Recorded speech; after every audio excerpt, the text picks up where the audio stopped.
प्रणाम।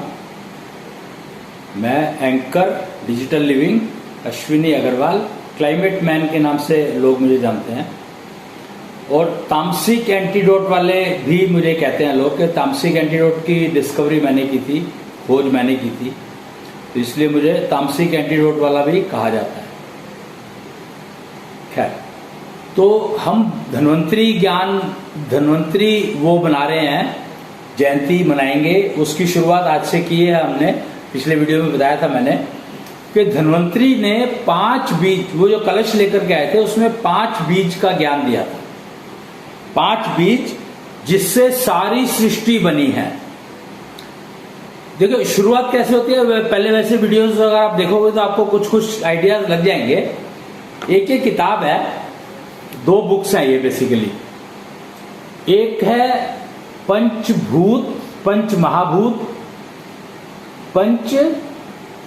क्या लिखा है, पंच महाभूत वर्सेस पंचभूत, और एक किताब है 5 सीड नेचुरोपैथी,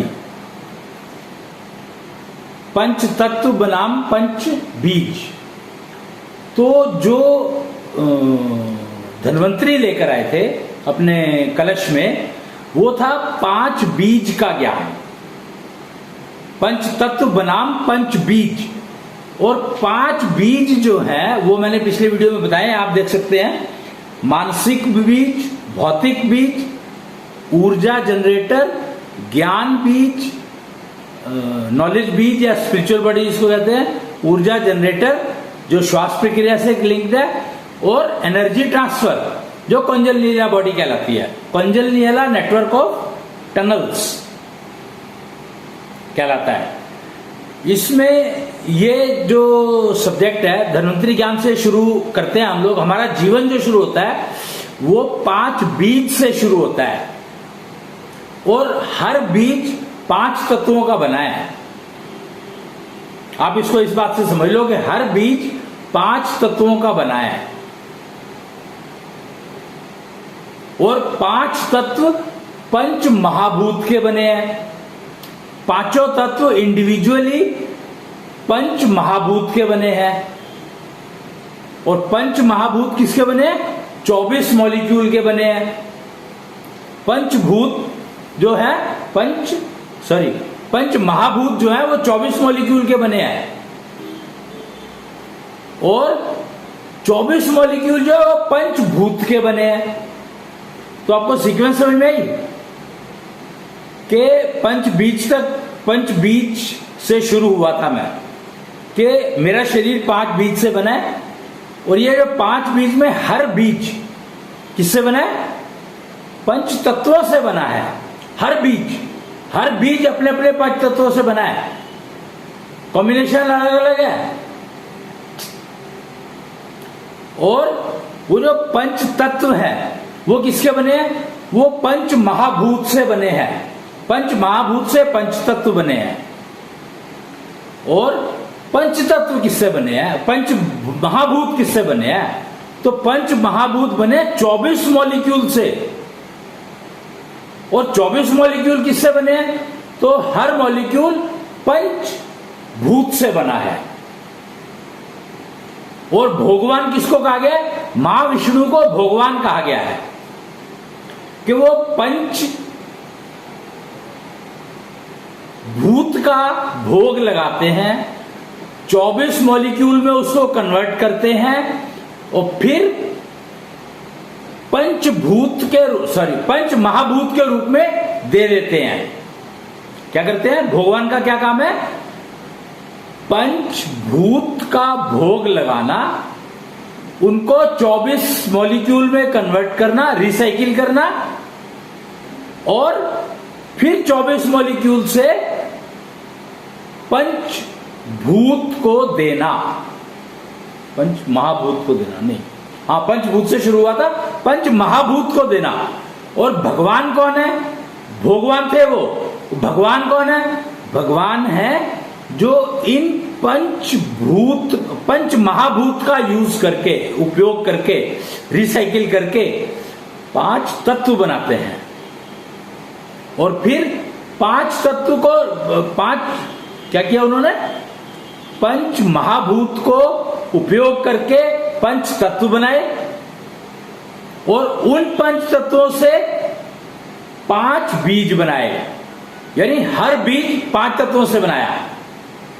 वो कहते हैं ना हर चीज 5 तत्वों से बनी है, तो इसीलिए हम पंच तत्वों तक रह गए, पर पंचभूत और पंच महाभूत का नाम आया हुआ है, लेकिन वो फिजियो वर्चुअल वर्ल्ड है, तो इसलिए उसके बारे में जानकारी नहीं थी। फिजियो वर्चुअल ग्लोब अब पता लगा है, उसका खोज हुई है, तो उसके बाद ही ये 24 मॉलिक्यूल का स्ट्रक्चर निकल कर आया और तब पता लगा ये सारी चीजों का कि भगवान तो 24 मॉलिक्यूल की बात करते हैं और सारा सिस्टम ऑटोमेटिक किया गया। मतलब कमाल है, कितना कितना प्रिसीजन और कितने उसका होगा ये सारा सिस्टम। 10 to the power -27 नहीं 29 36 40 of 64 महाविष्णु के 64 रूप हैं। कृष्णांश प्राइम रूप जो हवा की ऊर्जा बनकर बैठा है, फिर भैरव कुच्छल भैरव, फिर कुच्छल हनु, कुच्छल गनु यानी गणेश जी का कलयुगी रूप, हनुमान जी का कलयुगी रूप, भैरव का कलयुगी रूप छल को कुचलने वाला, संतुष्टि ईप देवी महाकाली का रूप, कृष्णीष्ट महाविष्णु का एक रूप, ताऊ कूतनाथ दत्तात्रेय के गुरु वो एक रूप, कृष्णेंद्र कृष्ण इंद्र बन के बैठे हैं वो भी अब महाविष्णु का रूप है।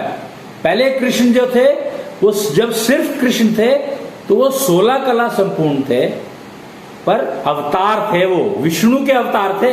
महाविष्णु तो कनेक्शन ही नहीं था दूर दूर तक। अब महाविष्णु में मर्ज होकर के वो कृष्णेंद्र बन करके बैठ गए हैं, ब्रह्मांडधीश। द्वारकाधीश, कृष्ण से द्वारकाधीश बने थे और द्वारकाधीश से ब्रह्मांडधीश बने हैं वो,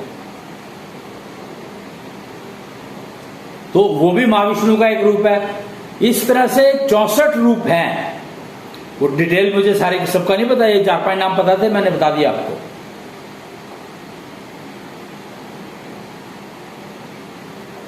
तो हम लोग बात कर रहे हैं 5 बीज की बात कर रहे थे हम लोग, और उसका पीछे का स्ट्रक्चर हमने समझा, थोड़ा सा समझा, ज्यादा तो मैं नहीं समझ पाया। अब बोले महाभारत जो है 18 दिन चली थी। ये 18 दिन का क्या कहानी है? ये 18 दिन की भी एक स्टोरी है। 18 मतलब 1 और 8, 1 और 8। 1 क्या है? सूर्य। 8 क्या है? शनि। और शनि सूर्य पुत्र है और दोनों का योग दिखा रहे हैं।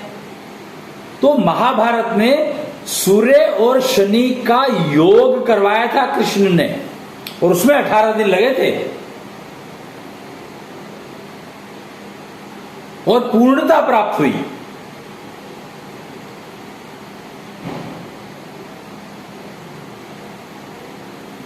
पिता पुत्र है, पिता पुत्र का मिलन ये द्वारकाधीश ने करवाया।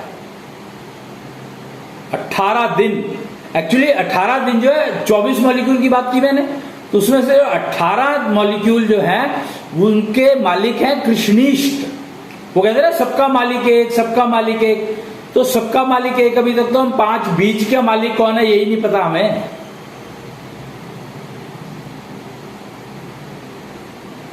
और सबका मालिक एक कहा गया है, तो वो कौन है? श्वास सबका मालिक है, सबका मालिक है। श्वास प्रक्रिया सबकी मालिकी है, मालिक है। प्रक्रिया अपनी अपनी है, पर श्वास जो है वो सबका मालिक है। और जो इसको सरेंडर कर देता है, जो श्वास को सरेंडर कर देगा, अपने आप को श्वास योग में ले आएगा, जो अपने श्वास को योग में ले आएगा, श्वास योगी बन जाएगा। आप कर्म योगी की बात करते थे, मैं श्वास योगी की बात कर रहा हूं। कितना फर्क होगा दोनों में। कर्म योगी यानी श्रम को अब कर्म, अब श्रम और कर्म में फर्क नहीं पता आपको। आप कर्म योगी हो या श्रम योगी हो। शर्म नहीं, श्रम योगी, मेहनत करने वाले। तो आपको यही नहीं पता कि आप कर्म योगी हो या श्रम योगी हो। फिर श्वास योगी तो बहुत दूर की बात है, आप स्वर योगी हो। कितने हो गए? कर्म योगी, श्रम योगी, कर्म योगी, श्वास योगी, स्वर योगी, प्राणायाम योगी, योगाचार्य। मतलब क्या समझोगे आप? कहां जाओगे? आप हो क्या? आप अपने आप को पहचानते हो क्या? क्या आप अपने 5 बीज को पहचानते हो? इन 5 बीज के होने का मतलब क्या है, पहचानते हो? धन्वंतरी ज्ञान की बात करते हैं हम, और 5 बीज का अगर हमें नहीं मालूम है तो हमें धन्वंतरी ज्ञान का पता ही कहां पर है भाई। अभी पता ही नहीं लगा उनका तो कुछ भी, कि धन्वंतरी ने दिया क्या। और धन्वंतरी तो समुद्र मंथन में आए थे, उससे पहले क्या था? शुक्राचार्य को भूल गए आप।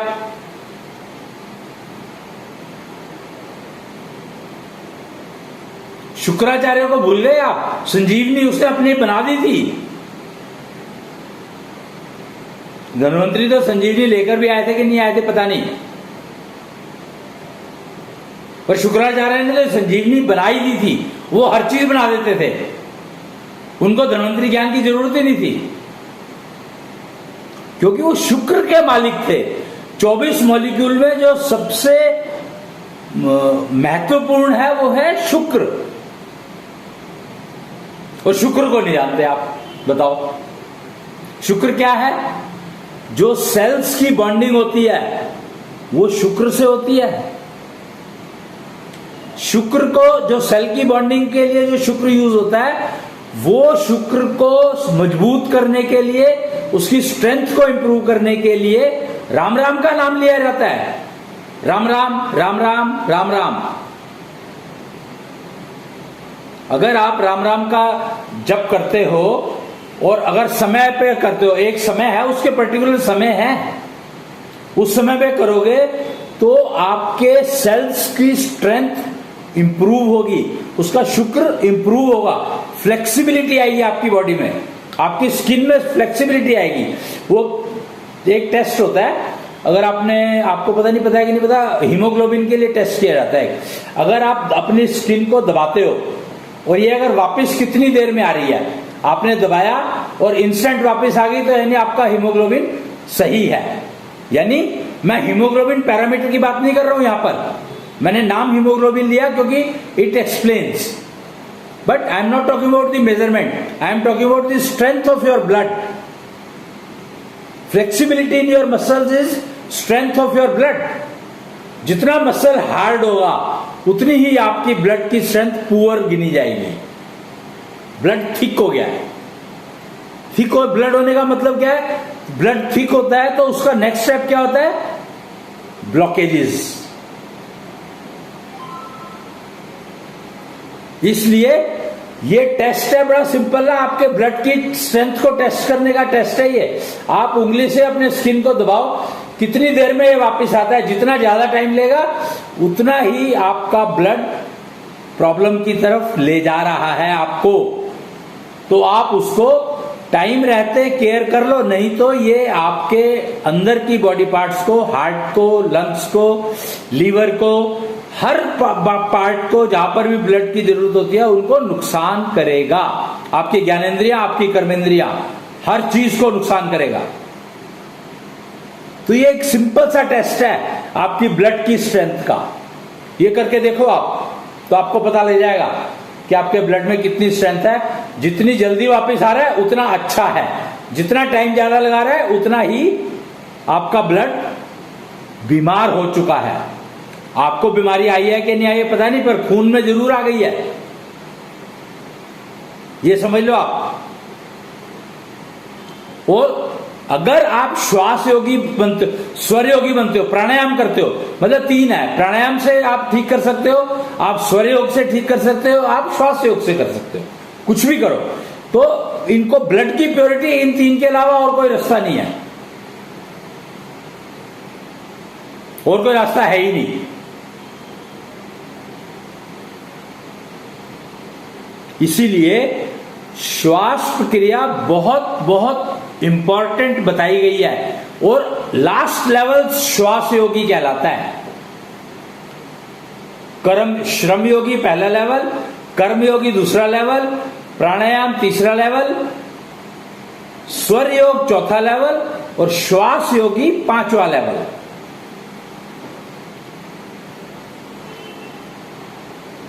अब आप समझ लो इसको कि ये क्या सिस्टम है, क्या प्रोसीजर है, क्या चीजें हैं। सब चीजें अवेलेबल है, समझनी आपको है, इस्तेमाल आपको करनी है, देखना आपको है।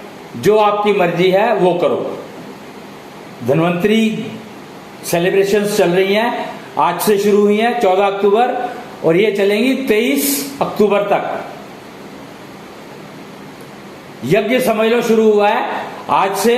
सेलिब्रेशंस का यज्ञ, धन्वंतरी यज्ञ कह सकते हैं इसको हम, कि धन्वंतरी यज्ञ हमने शुरू किया आज से और 23 को पूर्ण आहुति डलेगी इसकी। तो रोज कोई ना कोई कहीं ना कहीं कार्यक्रम चलते रहेंगे। आज मैं उग्रसेनपुरी से बोल रहा हूं। दुर्गा बैठ गई हैं हवन में। गणेश जी ने शुरू किया था, इससे पहले शुरू हुआ था, गणेश जी बैठे थे तब। और अब ये बाकी जो सारे टाइम है ये दुर्गा जी की उपस्थिति में चलेंगे हवन। वो बैठे या ना बैठे वो उनकी मर्जी है, पर उनकी उपस्थिति में चलेंगे, मतलब उनकी देखरेख में चलेंगे। ये दुर्गा की देखरेख में चलेंगे अब ये हवन। यज्ञ जो है पूरा का पूरा उनकी देखरेख में चलेगा। संतुष्टि इप देवी के रूप में बैठी हैं आप। ये दुर्गा जो है पहले संतोषी माता हुआ करती थी एक, अगर आपको पता हो तो। उनका व्रत रखा जाता था शुक्रवार को, आज शुक्रवार है। तो संतोषी माता अब कलयुग में इप देवी हो गई है। महाविद्याओं की सारी महाविद्याएं मर्ज हो गई हैं इसमें। और कृष्णांश की पत्नी बनकर बैठी है युगल भगवान में। युगल भगवान में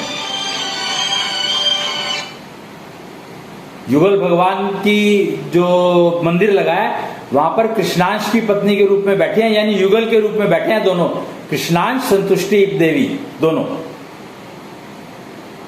और कृष्णांश जो है हवा की ऊर्जा के रूप में बैठे हैं, सारे उसमें प्रसारित है, उनका प्रसार हो चुका है। उन्होंने अपने आप विराट रूप लिया था और विराट रूप जो है हवा की ऊर्जा बनकर के बैठा है।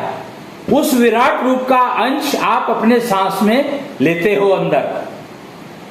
अपने अंदर जो आपके, अगर आप मानते हो कि आपके अंदर कोई भगवान बैठा है, तो उस भगवान को उस विराट रूप की एनर्जी पहुंचाओ। वो पहुंचानी शुरू करोगे तो आपका मन प्रसन्न रहेगा, आनंदमय रहेगा,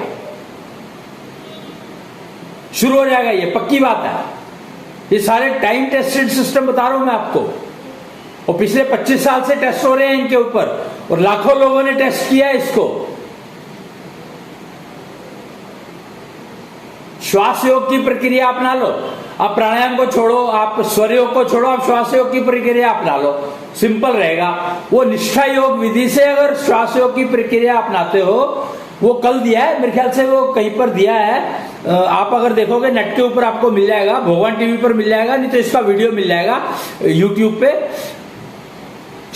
निष्ठा योग की विधि से श्वास योग अगर करते हो तो आपको पेट की सारी प्रॉब्लम खत्म, डाइजेशन की समस्याएं खत्म होनी शुरू हो जाएंगी आपकी, पक्की बात है। श्वास योग को निष्ठा योग विधि से करो तो आपकी सारी पेट की प्रॉब्लम्स खत्म हो जाएंगी। और इसकी प्रक्रिया आ चुकी है, कल ही दी गई है मार्केट में, आ तो चुकी है, टेस्ट हो चुकी है, टेस्ट होने के बाद दी कल गई है। निष्ठा योग पे तो काम बहुत टाइम से चल रहा है। आप निष्ठा योग सर्च कर सकते हैं, आपको नेट पे मिल जाएगा, यूट्यूब पे भी मिल जाएंगे बहुत सारे वीडियोस इसके ऊपर। तो बल्कि निष्ठा योग के ऊपर तो पूरा का पूरा एक 24-25 एपिसोड का एक प्रोग्राम हुआ था टीवी पर, टीवी चैनल पर, सारथी टीवी चैनल पर, पुरानी बात है। तो निष्ठा योग की जो ये वाली विधि की बात कर रहा हूं मैं, श्वास योग की विधि की बात कर रहा हूं मैं, वो विधि का उपयोग करोगे तो वो पर्टिकुलरली पेट के लिए है, पेट की समस्याओं के लिए है, डाइजेशन से रिलेटेड है। तो आप देख सकते हो, सुन सकते हो। अगर मुझे फोटो मिल गई तो मैं इसमें वीडियो में चिपका दूंगा उस फोटो को, तो आप देख लेना, उसको समझ लेना। और सीखना है तो निश्चल टेम्पल लगे हुए हैं बहुत सारे, आप उनसे सीख सकते हो, समझ सकते हो। क्लिनिक चल रहे हैं इसके, क्या नाम था इसका, merrier naturopathy clinic, 5 seed naturopathy के ऊपर। ये 5 सीड नेचुरोपैथी मैंने बताया था ना आपको, ये किताब है 5 सीड नेचुरोपैथी। तो 5 सीड नेचुरोपैथी के किसी भी क्लिनिक में चले जाओगे तो आपको ये प्रक्रिया सिखा दी जाएगी, आपको सिखा दिया जाएगा, बता दिया जाएगा सब कुछ। 5 सीड नेचुरोपैथी के किसी भी क्लिनिक में चले जाओ वर्ल्ड में, लगे कितने हैं मुझे नहीं पता, पर वो लोग लगा रहे हैं। जो लोग लगाना चाहें तो वो कांटेक्ट कर सकते हैं। E square physio virtual solutions करके एक ऑर्गेनाइजेशन है, या ETPO embedded tech system promotion organisation एक एनजीओ है। इनमें अगर आप संपर्क करेंगे तो आपको पता लग जाएगा, जानकारी मिल जाएगी। तो इस वीडियो में मुझे ये जानकारी आपको देनी थी। धन्वंतरी ज्ञान का, धन्वंतरी यज्ञ का वो चल रहा है और आज से शुरू हुआ है, खत्म होगा कब? ये खत्म होगा आपका 23 अक्टूबर को। तो मैंने आपको आज ये बहुत इंपॉर्टेंट जानकारी आज दे दी है। 5 सीड नेचुरोपैथी को सर्च करो, ढूंढो, मिल जाएगी आपको। निष्ठा योग सर्च करो, आपको मिल जाएगा। श्वास योग आप सर्च करोगे, आपको मिल जाएगा। श्वास पैथी आप सर्च करोगे, आपको मिल जाएगा। शंख टेक्नोलॉजी आप सर्च करोगे, आपको मिल जाएगा। ऐसी बहुत सारी चीजें हैं जो आपको मिल जाएंगी। आप कृष्णांश सर्च करोगे तो मिल जाएगा, निश्चल टेम्पल सर्च करोगे तो मिल जाएगा। तो आज के लिए इतना ही। और मैं एक छोटी सी वो आपको बताना चाह रहा था, एक ये वो दिया हुआ है यहाँ पर, कहता है, ये कृष्णांश आरती का एक अंश सुनाऊंगा, ज्यादा नहीं सुनाऊंगा। आत्मा वो ही तो रथ है जिसपे मन होता है सवार, ये तन वो ही तो नाव है बुद्धि जिसकी है पतवार।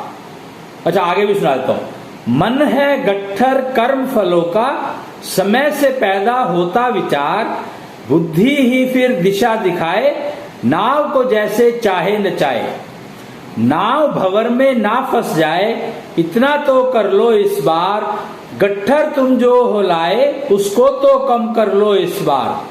पैदा हुआ जब बंद थी मुट्ठी, जाऊं जब खुले रहे ना हाथ, जो लाया हूं खर्च है करने। जो कर्मफल लेकर आया हूं मैं अपनी मुट्ठी में, जो लाया हूं खर्च है करने, बढ़े न माँ तुम देना साथ। माँ से मांग रहा है ये साथ, कि माँ तुम मुझे इतना साथ देना कि मेरे कर्मफल बढ़े ना। दुआ तेरी बस यही अपेक्षित, दिशाहीन ना हो जाए जीवन। श्वासों में निपटे ये गट्ठर, बचे ना रह जाएं इस बार। श्वासों में निपटे ये गट्ठर का मतलब है कि मेरे कर्मफल, मेरे गिनती के जो श्वास मिले हैं मेरे को, उतनी गिनती में ही निमट जाएं। कोशिश करके पूरा कर लूं मैं उनको, तभी मैं अपना जीवन सफल कर पाऊंगा, मानव जन्म। और मेरे को पता कैसे लगेगा मेरे कर्मफल क्या है? तो उसके लिए आपको श्वास योगी बनना पड़ेगा, तो आप अपने कर्मफल पढ़ पाओगे, पढ़ सकते हो। अगर आप एक लेवल क्रॉस कर लोगे तो आप मतलब समस्याओं से निपटोगे, तभी तो पढ़ पाओगे।